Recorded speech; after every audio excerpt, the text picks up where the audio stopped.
नमस्ते दोस्तों, आज की हम प्रवेशिका संस्कृत व्याकरण की क्लास में पढ़ेंगे रामः सिद्धि। जो रामः सिद्धि होती है वो बनती है प्रथमा के बहुवचन में, प्रथमा बहुवचन में। ठीक है, इससे पहले वाली क्लास में हमने पढ़ा था रामः सिद्धि बनाना, रामोह सिद्धि बनाना, और आज हम पढ़ेंगे रामः सिद्धि बनाना। रामः सिद्धि बनाने से पहले हम कुछ इंपॉर्टेंट जो सूत्र इस सिद्धि के अंदर काम में आने वाले हैं उनके बारे में हम थोड़ा सा अध्ययन कर लेते हैं। उनके बारे में सबसे पहले तो प्रश्न ये पूछा गया, भाई पहले तो ये शंका हुई थी कि प्रथमा में एक वचन में कौन सा प्रत्यय लगाएंगे, द्विवचन में कौन सा लगाएंगे। तो उसका शंका समाधान तो द्विक और द्विवचन एक वचन से हो गया था। लेकिन अब बहुवचन, भाई बहुवचन में कौन सा प्रत्यय लगाएंगे और बहुवचन की हम पहचान कैसे करेंगे, तो इसके लिए पाणिनि जी महोदय थे, उन्होंने सूत्र बनाया था बहुसु बहुवचनम। बहुसु बहुवचनम, बहुसु बहुवचनम जो सूत्र बनाया था, इसमें इसकी जो वृत्ति है, वैसे तो इसमें अर्थ समझ में आ रहा है कि बहुसु बहुवचनम, जो बहुत है मतलब जो दो से अधिक, दो से अधिक, जो दो से अधिक है वो बहुवचन होगा। बहुत, दो से अधिक, जो दो होगा वो तो द्विवचन में हो जाएगा, दो से ज्यादा होंगे वो बहुवचन में कहलाएंगे। देखो इसकी वृत्ति जो थी, वृत्ति में ये बताया गया है कि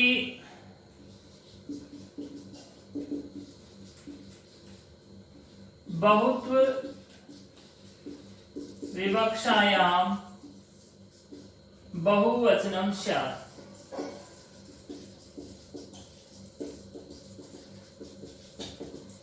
बहुत्व विवक्षायाम बहुवचनम स्यात्, इसका अर्थ मैं बता देता हूं आपको एक बार। बहुत्व की विवक्षा में बहुवचन होगा। जिसमें बहुत की विवक्षा हो, ऐसी चीज जिसमें बहुत हो वहां पर बहुवचन होगा। तो ये तो हुई कि बहुवचन की पहचान कैसे होगी, और यहाँ पे बहुवचन का प्रत्यय हो जाएगा। ठीक है, इसमें भी वही दिक्कत रहेगी कि बहुवचन में जो है, उदाहरण के तौर पे मैं आपको बताऊं यहाँ पे कि राम, राम और राम, दो बार तो द्विवचन में आएगा, तो बहुवचन में हम 3 बार लिखेंगे। तो 3 बार लिखते हैं तो यहाँ पे वही सूत्र आता है सरूपाणाम एक से एक विभक्त। वो कहता है कि समान रूप से कोई विभक्ति होती है तो उसमें सिर्फ केवल एक ही शेष रहेगा, उनको बार बार लिखने की आवश्यकता नहीं है। उसके बाद सूत्र आता है यहाँ पे, जिसको हम पहले भी पढ़ चुके हैं और आज और पढ़ लेते हैं, चुटु। चुटु सूत्र क्या कहता है, ये इत संज्ञा करता है। इत संज्ञा विधायक पहले वाली क्लास में हमने पढ़ा था। इत संज्ञा विधायक सूत्र के ऊपर पूरे जो 6 इत संज्ञा विधायक सूत्र थे उनके बारे में एक क्लास हमने पढ़ी थी पूरी। तो उसके अंदर चुटु सूत्र भी आया था। चुटु सूत्र क्या कहता है कि प्रत्यादो, प्रत्ययादो चुटु इतौ स्तः। देखो क्या करता है, प्रत्यय के आदि में, क्या कहेंगे इसमें, प्रत्यय के आदि में, प्रत्यय के आदि में,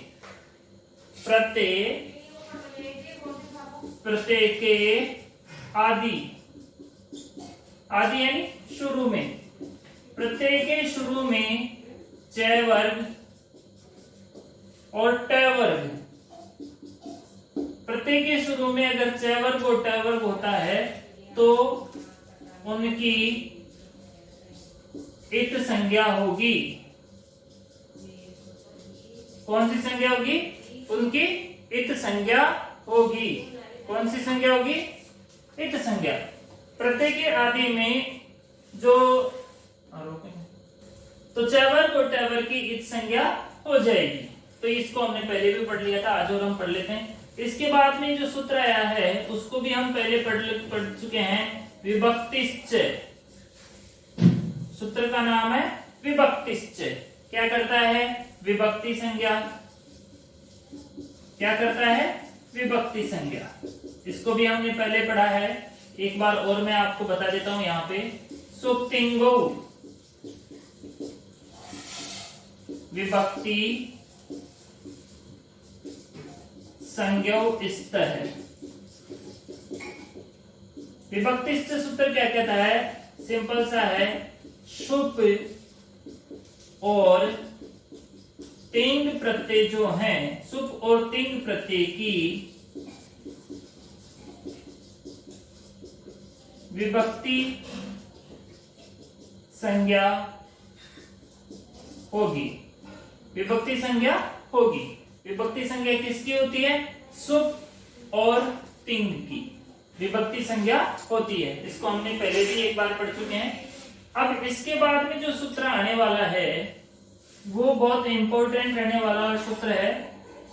जो इत्संज्ञक जो सूत्र था हलन्त्यम, उसका निषेध करता है। ये सूत्र है, देखो इस सूत्र के बारे में पढ़ते हैं। न विभक्तौ तुष्मः, सूत्र में ही स्पष्ट दिख रहा है, न यानी नहीं होगा, विभक्तौ यानी जिनकी विभक्ति संज्ञा हो जाती है उनमें नहीं होगा, तैवर्ग तु यानी तैवर्ग, से और मैं की। ठीक है, इसकी वृत्ति और लिख लेते हैं एक बार। इसकी वृत्ति में लिखा हुआ है विभक्ति स्ततः, विभक्ति स्ततः तैवर्ग शकार मकारा न इतर। ये बहुत इंपॉर्टेंट सूत्र है और ये परीक्षा में भी आ सकता है। इसका अर्थ एक बार हम समझ लेते हैं यहाँ पे कि विभक्ति संज्ञक होंगे। विभक्ति संज्ञक में तैवर्ग, तैवर्ग में कौन कौन से? तै, थ, द, ध, न, मतलब तै तलवार का भाई साहब को पूरा परिवार, तै का पूरा परिवार तैवर्ग। ठीक है, तै थ द न और से और म की इत संज्ञा नहीं होगी। देखो क्या कह रहा है ये सूत्र? ये कह रहा है कि विभक्ति संज्ञा किस किस की हुई? सुप और तिंग की। ठीक है, तो ये सूत्र स्पेशली सुप और तिंग के लिए ही बनाया गया है। ये कह रहा है कि जिनकी विभक्ति संज्ञा हो गई है, और विभक्ति संज्ञा किनकी हुई है? सुप और तिंग की। सुप प्रत्यय कितने हैं? 21। सु औजस अम औजस ताभ्याम विस्नेभ्याम वैसनसिभ्याम वैसनस ओसाम नियो सुप। और ये 18 ये धातुओं में काम करते हैं। तिप्तजे सिप्तस्तर मिक्वस्मस्ते आताम से था सताम दोम इंग विंग महिं ऐसे। ठीक है, तो इनके अंदर जहां जहां पर तैवर्ग का अक्षर होगा, जहां जहां श होगा, जहां जहां मैं होगा, उसकी इत संज्ञा नहीं होगी। इस सूत्र को बनाने का काम क्यों हुआ? क्यों बनाया गया इस सूत्र को? इस सूत्र को इसलिए एक बार हम समझ लेते हैं। यहाँ पे इसलिए बनाया गया क्योंकि जब हम ये सिद्धि बनाते राम में प्रथमा बहुवचन में प्रत्यय करते हम जस। ठीक है, ये कंडीशन रहती। अब यहाँ पे चुटू भाई साहब आ जाते। इनकी कंडीशन हो रही कि अगर प्रत्यय के शुरू में च वर्ग, च का परिवार का कोई अक्षर हो या ट के परिवार का कोई अक्षर होगा तो मैं उसका मर्डर कर दूंगा। तो यहाँ पे जय भाई साहब मिल गए च के परिवार के अक्षर में, तो देखते ही आग बबूला हुए, हटाओ इसको, गेट आउट। फिर अपने पास बच गया राम प्लस अश। अब देखो यहाँ पे सूत्र आता है हलन्त्यम। हलन्त्यम आके क्या कहता है? अरे हल है अंत में, यहाँ पे अस में हल है अंत में, तो यहाँ पे तो मैं इस से की इत संज्ञा करूंगा, इसकी भी इत संज्ञा करूंगा। हलंत में कहता है कि हल हो अंत में, तो मैं उसकी इत संज्ञा करता हूं। तो यहाँ पर अगर ये इसकी इत संज्ञा होती तो यहाँ पर अपने पास राम प्लस ए ही बचता, तो हम यहाँ पे ऋतु विसर्ग कहाँ से लाते, फिर रामा ही बनता केवल। इसीलिए सूत्र बनाया गया नए विभक्तो तुष्मा। नए विभक्तो तुष्मा क्या कहता है, जस की विभक्ति संज्ञा होगी, क्योंकि ये सुप्रत्ययों के अंदर आता है जस, तो इसलिए इसकी जस की विभक्ति संज्ञा होगी। विभक्ति संज्ञा होगी तो कहता है कि नए विभक्तो तुष्मा।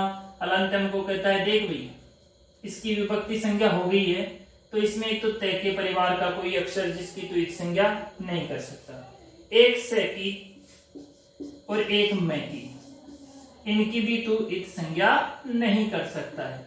और यहाँ हलंत्यम को अपनी बेइज्जती करवानी पड़ी और वापस भगना पड़ा तो यहाँ पे राम प्लस अस रहा और इस तरह से रामा बनेगा।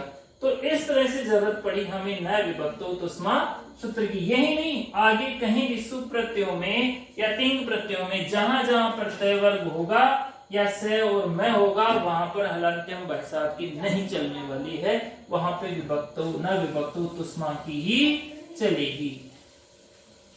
अब हम बढ़ाते हैं रामा सिद्धि। रामा सिद्धि बनाएंगे। सबसे पहले क्या शब्द रहेगा, राम शब्दार्थ। राम शब्दार्थ के बाद में सूत्र आ जाएगा अर्थवदे धातुर्रे प्रत्ययः प्रातिपदिकम्। ये सूत्र आ जाएगा। क्या करता है सूत्र, ये क्या करता है, इति सूत्रेण प्रातिपदिक संज्ञा। प्रातिपदिक संज्ञा होगी साहब। प्रातिपदिक संज्ञा होते ही सूत्र आ जाएगा अपने पास, रोगिन भाग लेना। यहां पे सूत्र आ जाता है स्वौ जस मौट छष्टा व्याम।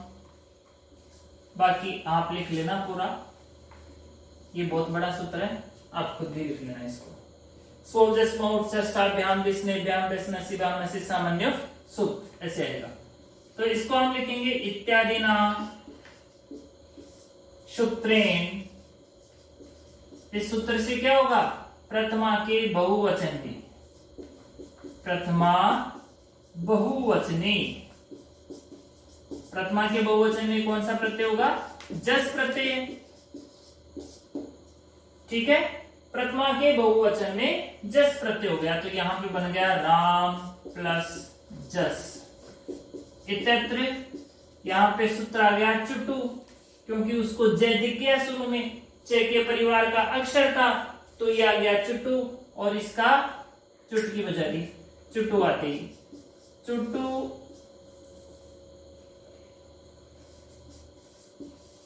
चुटू इति सूत्रेण जय इत संज्ञा कृते। लोप, जिसकी इत संज्ञा उसका लोप।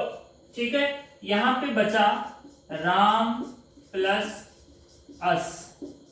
इत्यत्र यहां पे सूत्र आ जाएगा हलंत्यम।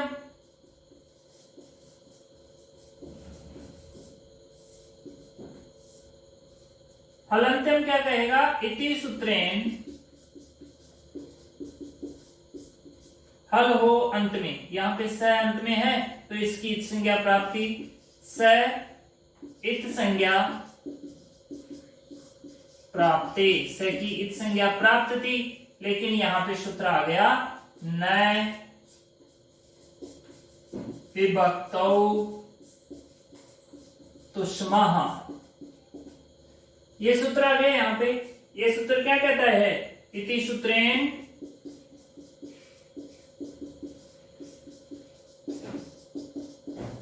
निषेधे कृते, और इस सूत्र से इसका निषेध हो जाएगा। कंडीशन वो ही रह गई, राम प्लस अस। इत्यत्र अब बताइए यहां पे कौन सा सूत्र आएगा, जिसको हम पहले भी पढ़ चुके हैं। इधर भी ए है, इधर भी ए है, ठीक है। तो यहाँ पे सूत्र आएगा प्रथमयोः पूर्व सवर्ण है, प्रथमा और द्वितीया विभक्ति होती है, और इधर अक का प्रत्याहार का कोई वर्ण रहता है और इधर अच प्रत्याहार का कोई वर्ण रहता है, तो वहां पर मैं पूर्व सवर्ण दीर्घ कर देता हूं। प्रथमयोः पूर्व सवर्ण है, ठीक है। यहाँ पे नादीची ने निषेध क्यों नहीं किया, इसको आप उठा लेना स्क्रीनशॉट लेके, ठीक है, एक बार ले लीजिए आप, ठीक।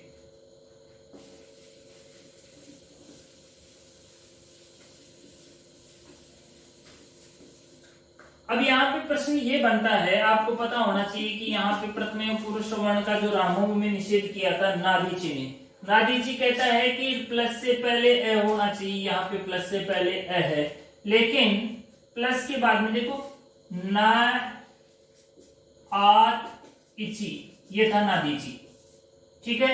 इधर ए होना चाहिए, इधर इच होना चाहिए, मतलब ए के अलावा कोई भी स्वर होना चाहिए, तो ये काम करेगा। लेकिन यहाँ पे तो इधर भी ए है और इधर भी ए है, इसके लिए इसकी कंडीशन यहाँ पर अप्लाई की चाले होना है, इसकी शर्त नहीं मिल रही, इसकी शर्तें नहीं मिल रही, तो इसकी चल नहीं रही, तो यहाँ पे प्रथम पूर्व सवर्ण ही काम करेगा। इति सूत्रेण क्या करेगा, ये पूर्व सवर्ण दीर्घ कृति, मतलब इसको मिला करके दोनों को दीर्घ कर देगा, तो यहाँ पे कंडीशन बन जाएगी रामास इत्यत्र। पहले हमने सूत्र पढ़ाया था सस्जुसोरु,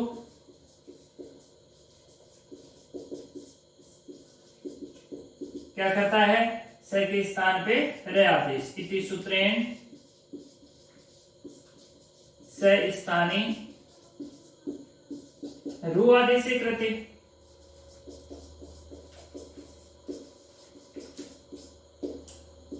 और यहाँ पे अनुबंध लोप का मतलब हुआ, अनुबंध लोप का मतलब ये होता है कि जो स में जो उ है उसकी उपदेश नासिक इत से इत संज्ञा हो गई, लोप हो गया, उन्हें बार बार लिखने की आवश्यकता नहीं है, हम एक दो सिद्धियों में लिखेंगे, बाकी जगह अनुबंध लोप लिख देंगे। तो यहाँ पे बना राम मा र इत्यत्र, यहाँ पे सूत्र आ जाएगा खर अवसानियो विसर्जनीय है, कौन सा सूत्र आ जाएगा यहाँ पे, खर अवसानियो विसर्जनीय है।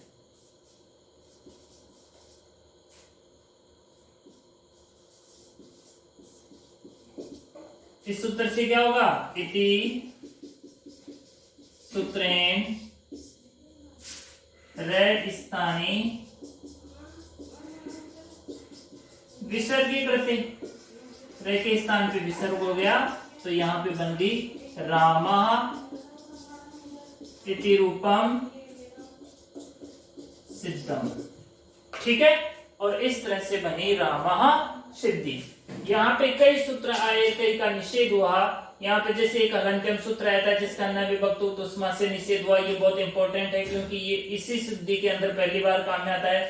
प्रथम पूर्व सवर्ण है भी इससे पहले आता है, लेकिन वहां पर इसका निषेध हो जाता है, और ये भी पूरी तरह से इसी सिद्धि में काम करता है, और ऋतु विसर्ग होकर के यहाँ पे बना रामा। तो दोस्तों आज की क्लास में हमने पढ़ा बहुसु बहुवचनम, उसके बाद चुटु विभक्तिश्च, और यहाँ पे पढ़ा था हमने न विभक्तो तुष्मा, और उसके अंदर हमने आज सिद्धि बनाई रामः सिद्धि। कौन सी सिद्धि, रामः, जो प्रथमा के बहुवचन में बनती है और जिसमें जस प्रत्यय रहता है। तो आशा है कि आपको अच्छा लगा होगा, अच्छा लगा हो तो सब्सक्राइब कीजिए, शेयर कीजिए, लाइक कीजिए। Thank you.